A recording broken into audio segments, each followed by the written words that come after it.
এখন তো বাজে বিকেল 4টে। তো দেখো মেয়ে শুয়ে আছে, ওই দেখো। তো মেয়ের সাথে অনেক গল্প করছিলাম।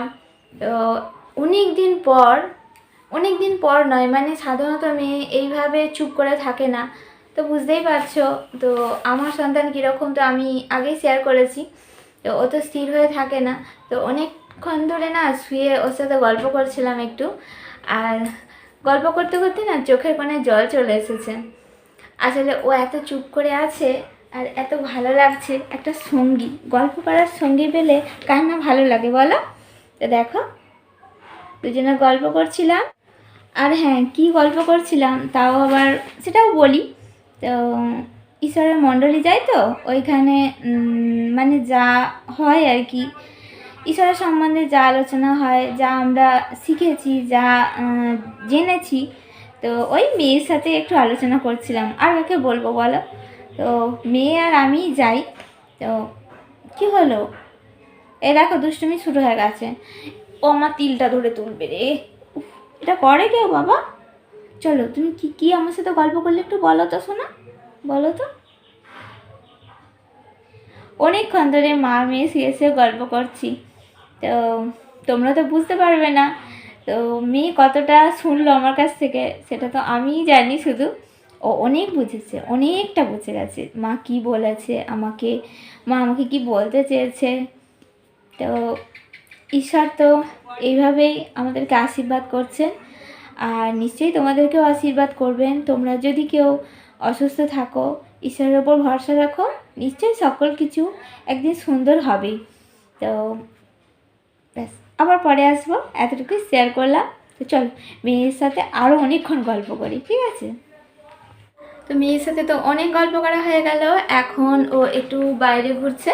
তো যেখানে ও দাঁড়িয়ে থাকে তোমরা তো দেখেছো, সেখানে ও দাঁড়িয়ে আছে। ও বাবা না বলতে বলতেই চলে এসেছে, এই দেখো।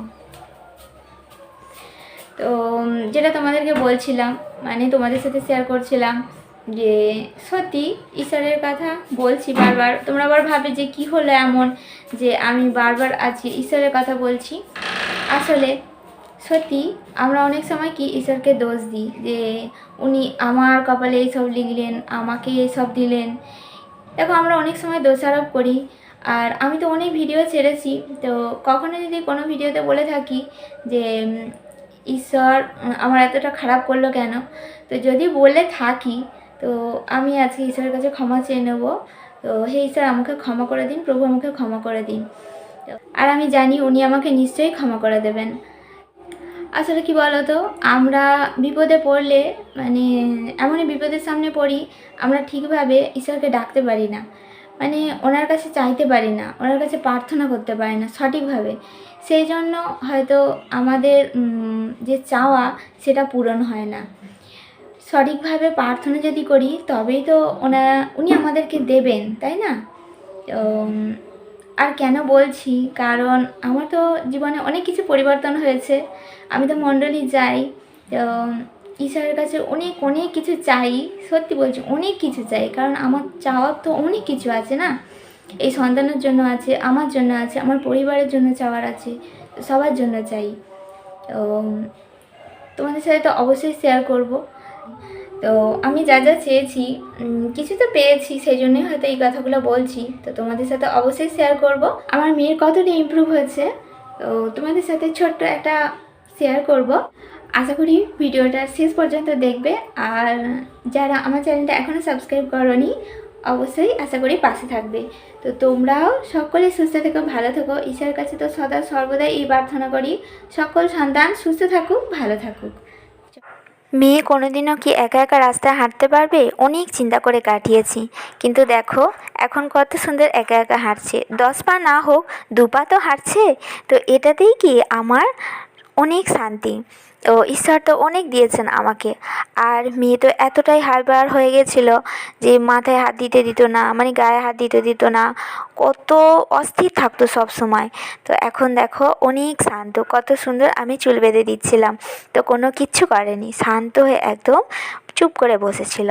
তো সবাই যখন বলে দেয় যে একমাত্র ঈশ্বরই ভরসা, তখন কি ঈশ্বরের ওপরই সব কিছু ছেড়ে দিতে হয়। তো আমিও তাই করেছিলাম।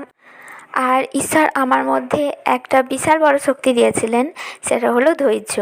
আমার অনেক ধৈর্য ছিল, আমি বলছি না, অনেকেই আমার বাড়ির লোক এমনকি আশেপাশের অনেকজনই বলতেন যে আমার ধৈর্য অনেক।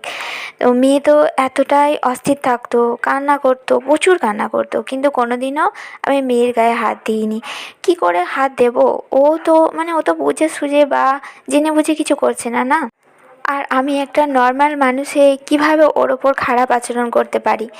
তো তোমরাও ধৈর্য ধরে থাকো, সবাইকে ঈশ্বর আশীর্বাদ করবেন। তো আশা করি তোমাদের ভিডিওটা অনেক ভালো লাগবে। আর দেখো, মেয়ে দেখো তোমাদেরকে টাটা করছে। তো ও তো অনেক কিছু শিখেছে এখন, আর তোমাদের সাথে তো সদা সর্বদাই তো শেয়ার করছি। তো তোমরা সবাই সুস্থ থেকো, ভালো থেকো।